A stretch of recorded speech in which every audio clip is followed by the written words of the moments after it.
Terima kasih atas waktu yang diberikan kepada saya. Perkenalkan, nama lengkap saya Maria Pipi Ariana Lepodi. Saya dari Fakultas Ekonomi, Program Studi Ekonomi Pembangunan. Pada kesempatan ini, saya akan memaparkan hasil proposal saya dengan judul Peran Pemerintahan Desa dalam Memperbaiki Ketidaktepatan Sasaran dalam Penyaluran Bantuan Sosial kepada Masyarakat Desa Tarawali. Latar belakang. Fenomena kemiskinan telah menjadi sebuah hal yang melekat pada sendi kehidupan. Kemiskinan dapat dilakukan dengan mempertimbangkan 4 prinsip utama penanggulangan kemiskinan, yaitu 1. Perbaikan dan mengembangkan sistem perlindungan sosial. 2. Meningkatkan akses pelayanan dasar. 3. Pemberdayaan kelompok pemberdayaan dan kemasyarakatan miskin. 4. Pembangunan yang inklusif.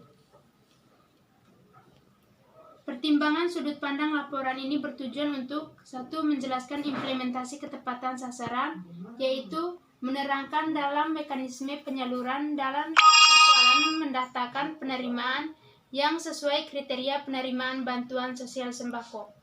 2. Menjelaskan implementasi kemanfaatan bantuan sosial, yaitu menerangkan celah dalam kesesuaian antara jenis dan nilai bantuan dengan kebutuhan yang diterima sejauh mana memberi manfaat bagi masyarakat penerimaan bantuan sembako. Tahun 2019 merupakan awal mula munculnya wabah virus jenis baru, yaitu coronavirus. Jenis baru serta penyakitnya yang dinamakan Coronadiasis 2019 atau COVID-19. Di Indonesia, kasus virus corona pertama kali pada bulan Maret 2020. Persebaran virus corona mengakibatkan efek domino bagi semua sektor yang berawal dari persoalan kesehatan, persoalan sosial, ekonomi, dan politik. Semakin hari permasalahan COVID-19 semakin terlihat nyata. Berbagai masalah sosial dan ekonomi di tengah masyarakat menurun dan mengakibatkan kemiskinan meningkat, di mana para pengusaha UMKM terpaksa memberi PHK kepada karyawan mereka. Dari sekian bantuan yang diberikan ini, hanya kakak yang sama menerima bantuan ini. Bahkan renovasi rumah yang dilakukan pertama adalah rumah-rumah aparat desa. Ketidakadilan ini membuat masyarakat resah. Untuk mencapai program bantuan sosial ini berjalan sesuai dengan sasaran. Peran kepala desa sangat besar terhadap rakyat.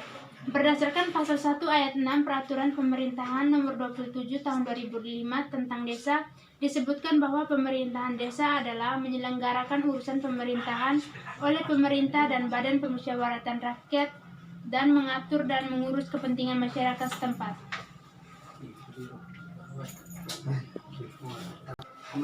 Terwujudnya masyarakat yang adil dan makmur sebagaimana termuat dalam alinea kedua pembukaan Undang-Undang Dasar 1945. Kesejahteraan masyarakat dibagi atas 2 jenis, yaitu 1. Jenis materi dan jenis spiritual. Dengan adanya kebijakan tertentu akan membantu masyarakat desa, baik masyarakat menengah hingga kalangan elit. Di Desa Tarawali, Kecamatan Soa, Kabupaten Ngada, distribusi bantuan sosial dilakukan dan dijalankan secara tidak adil. Hal ini tidak terlepas dari peran kepala desanya dan sebagai pimpinan tertinggi di wilayah Desa Tarawali. Berdasarkan penjelasan di atas, penulis tertarik melakukan penelitian tentang peran pemerintahan desa dalam memperbaiki ketidaktepatan sasaran dalam penyaluran bantuan sosial kepada masyarakat Desa Tarawali. B. Rumusan masalah. Berdasarkan latar belakang di atas, maka yang menjadi rumusan masalah yaitu 1. Bantuan sosial seperti apakah yang diberikan oleh pemerintahan kepada masyarakat Desa Tarawali. 2. Apa saja faktor-faktor yang mempengaruhi ketidaktepatan sasaran dalam pembagian bantuan sosial di Desa Tarawali. C. Tujuan penelitian. 1. Untuk mengetahui bantuan sosial seperti apakah yang diberikan oleh pemerintahan kepada masyarakat Desa Tarawali. 2. Untuk mengetahui faktor-faktor yang mempengaruhi ketidaktepatan sasaran dalam pembagian bantuan sosial di Desa Tarawali. D. Manfaat penelitian. 1. Untuk mengetahui faktor-faktor yang mempengaruhi ketidaktepatan sasaran dalam pembagian bantuan sosial di Desa Tarawali. 2. Bagi mahasiswa sebagai syarat memperoleh nilai yang baik untuk semester 7 dan bahan perhatian kepada masyarakat aparat pemerintahan desa agar dapat melakukan perannya sesuai dengan prosedur yang ada. 3. Bagi masyarakat: A. Menjadi pedoman dalam pengurusan penerimaan bantuan. B. Mengetahui bagaimana peran dinas sosial yang sebenarnya dalam kehidupan bermasyarakat. C. Mengetahui apakah kinerja pemerintahan di bidang ini berjalan sesuai dengan tahapan yang telah ditetapkan. Landasan teori. Masalah sosial adalah kemiskinan yang tidak bisa dihilangkan dengan cepat. Kemiskinan sendiri telah hadir di lapisan masyarakat, tak hanya di negara berkembang saja, tetapi juga di negara berkembang sekalipun dengan kondisi yang sangat memprihatinkan. Sugianto, Mulyo, dan Seleksi berpendapat bahwa sebagian besar penduduk miskin di negara berkembang maupun di negara maju tinggal di pedesaan dan sebagian lainnya di perkotaan, yang penduduk berasal dari pedesaan dengan harapan mendapatkan kehidupan yang lebih baik. Berdasarkan data statistik yang dirilis oleh Badan Pusat Statistik di Indonesia pada tahun 2015, terdapat sekitar 14,9% merupakan penduduk yang tinggal di pedesaan termasuk dalam kategori miskin, sedangkan di perkotaan terdapat sekitar 8,22% yang termasuk dalam kategori miskin. Sehingga dapat disimpulkan bahwa penduduk di pedesaan memiliki jumlah penduduk miskin yang lebih tinggi dibandingkan dengan penduduk yang tinggal di pedesaan. Sosial di daerah pada awalnya diatur secara umum dalam Peraturan Pemerintahan Nomor 58 Tahun 2005 tentang Pengelolaan Keuangan Daerah. Peraturan Menteri Dalam Negeri Nomor 13 Tahun 2006 tentang Pedoman Pengelolaan Keuangan Daerah sebagaimana telah diubah dalam Peraturan Menteri Dalam Negeri Nomor 59 Tahun 2007. Berdasarkan Peraturan Pemerintahan Nomor 58 Tahun 2005 tentang Pengelolaan Keuangan Daerah, bantuan sosial merupakan pemberian bantuan yang sifatnya tidak secara terus-menerus dan selektif dalam bentuk uang atau barang kepada masyarakat yang bertujuan untuk peningkatan kesejahteraan masyarakat. Dalam bantuan sosial tersebut, antara lain bantuan partai politik sesuai dengan peraturan perundang-undangan. Jenis-jenis program bantuan sosial. 1.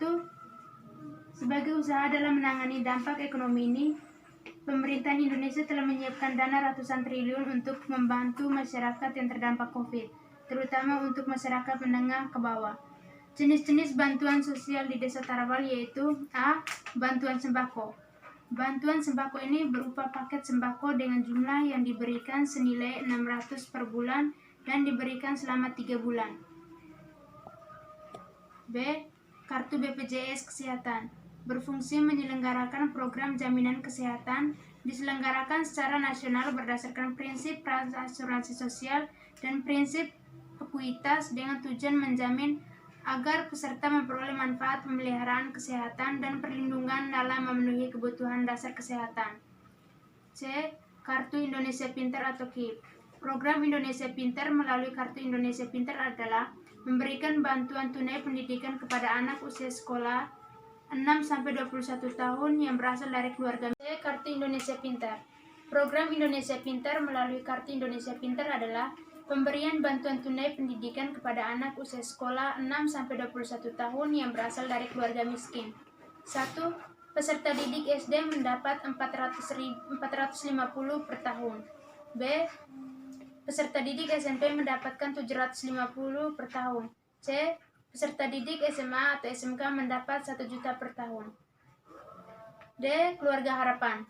Bantuan ini bersumber dari APBN dengan dasar Peraturan Undang-Undang Nomor 40 Tahun 2004 tentang Sistem Jaminan Sosial. Berikut adalah mekanisme penyaluran bantuan BLT dana desa beserta alokasi yang perlu diketahui. 1. Untuk desa yang menerima dana desa sebesar 800 juta, alokasi BLT maksimal sebesar 25% dari jumlah dana desa. Mekanisme penyaluran BLT dana desa yang mendapatkan besaran 800 juta hingga 1,2 miliar bisa mengalokasikan BLT sebesar 30%. 3. BLT yang menerima dana desa 1,2 miliar atau lebih akan mengalokasikan maksimal sebesar 35%. 4. Mekanisme penyaluran BLT dana desa ke masyarakat akan dilaksanakan pemerintahan desa. Peraturan Menteri Dalam Negeri Nomor 13 Tahun 2006 sebagaimana telah diubah dengan Peraturan Menteri Dalam Negeri Nomor 59 Tahun 2007 tentang pedoman pengelolaan keuangan daerah, selanjutnya disingkat Permendagri nomor 13 tahun 2006, sebagaimana telah diubah dengan Permendagri nomor 59 tahun 2007. Dinyatakan bahwa bantuan sosial digunakan untuk menganggarkan pemberian bantuan yang bersifat sosial kemasyarakatan dalam bentuk uang atau barang kepada kelompok atau anggota masyarakat dan partai politik yang diberikan secara selektif, tidak mengikat, jelas peruntukannya, dengan mempertimbangkan kemampuan daerah. Pada tanggal 27 Juli 2011, dalam rangka melakukan pembinaan pengelolaan keuangan daerah, Menteri Dalam Negeri telah menetapkan Peraturan Menteri Dalam Negeri Nomor 32 Tahun 2011 tentang pedoman pemberian hibah dan bantuan sosial yang bersumber dari anggaran pendapatan dan belanja daerah. Peraturan Menteri Dalam Negeri tersebut memberikan peraturan secara khusus terkait bantuan sosial. Berdasarkan pasal 43 huruf B Permendagri nomor 3 tahun 2011, Peraturan Menteri Dalam Negeri tersebut menjadi pedoman dalam penganggaran, pelaksanaan, dan penata usaha, pelaporan, dan penanggung jawab serta monitoring dan evaluasi pemberian hibah dan bantuan sosial mulai tahun anggaran 2012.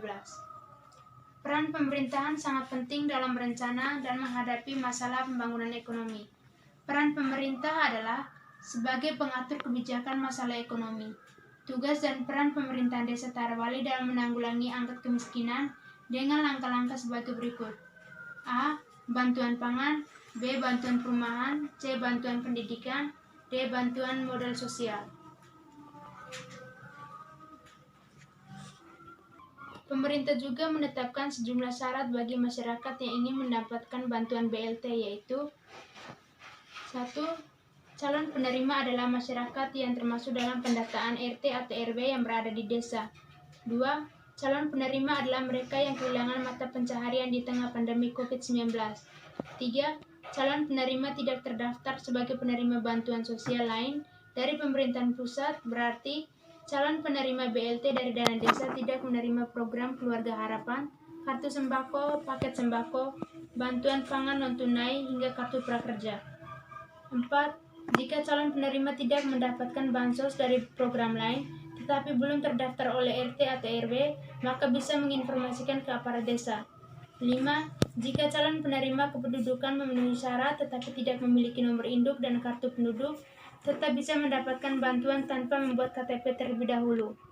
6. Jika pemerintah sudah terdaftar dan valid, jika penerima sudah terdaftar dan valid, maka BLT akan diberikan melalui tunai dana dan non-tunai. Faktor-faktor yang menyebabkan hal ini terjadi karena 1. Memiliki rumah besar, 2. Memiliki mobil atau motor, 3. Memiliki usaha. Orang yang memiliki hal seperti itu belum tentu mereka bisa mencukupi kebutuhan hidup. Pasti banyak yang mengutang di bank atau membuka usaha. Metodologi penelitian. Metode ini menggunakan penelitian ex post facto dan menggunakan metode deskripsi, karena peneliti belum banyak implementasi kebijakan bantuan sosial. Menjelaskan prinsip pengelolaan keuangan yang baik meliputi A. Aspirasi dalam kebijakan pengelolaan keuangan desa. Pemerintah desa harus mendengar dan memperhatikan suara masyarakat setempat. B. Partisipasi masyarakat desa dalam pengelolaan keuangan. C. Transparansi dalam pengelolaan keuangan desa. D. Akuntabilitas keuangan desa. Jenis penelitian. Metode penelitian digunakan dalam penelitian ini adalah metode penelitian kualitatif. Penelitian kualitatif yaitu suatu proses penilaian dan pemahaman yang berdasarkan pada metode yang menyelidiki suatu fenomena sosial dan masalah manusia. Penelitian kualitatif adalah penelitian deskriptif yang bertujuan untuk membantu menjelaskan karakter objek dan subjek penelitian untuk mengungkapkan gejala yang ada dalam masyarakat. Peneliti menggunakan tipe penelitian deskriptif, yaitu studi untuk menemukan fakta dengan interpretasi yang tepat.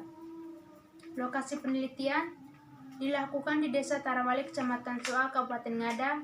Peneliti memilih daerah ini sebagai lokasi penelitian karena melihat fenomena bantuan sosial yang tidak berjalan sebagaimana mestinya. Jenis dan sumber data. Jenis dan sumber data dalam penelitian ini dari data primer dan data sekunder. A. Data primer. yang didapat dari hasil observasi wawancara. Sumber primer adalah sumber data yang langsung memberikan data kepada pengumpul data. B. Data sekunder, yaitu sumber yang tidak langsung memberikan data kepada pengumpul data, misalnya lewat orang lain atau lewat dokumen. Dalam metode penelitian deskriptif kualitatif, tidak digunakan istilah populasi oleh Spardley, menggunakan istilah situasi sosial yang terdiri dari tempat, pelaku, dan aktivitas yang dilakukan oleh objek penelitian. Adapun istilah sampel dalam penelitian ini yang digunakan adalah sebutan informan. Informan dalam penelitian ini adalah sebagai objek guna mempelajari dan memperoleh data menyangkut hal yang sedang diteliti. Teknik pengumpulan data. Teknik pengumpulan data yang dilakukan adalah melalui penelitian lapangan dengan cara observasi dan wawancara, dan media informasi lain, dan penelusuran data online, yakni menggunakan fasilitas internet.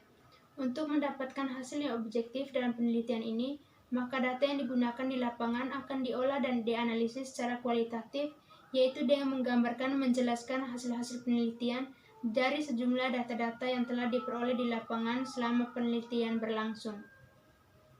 Teknik analisis data. Teknik analisis data dalam metode ini menjadi informasi teknik terdiri dari dua, yaitu 1. Teknik analisis data kualitatif yang terdiri dari analisis konten, analisis naratif, analisis wawancara. 2. Teknik analisis data kualitatif terdiri dari analisis deskriptif dan analisis inferensial. Inilah hasil proposal saya. Sekian dan terima kasih.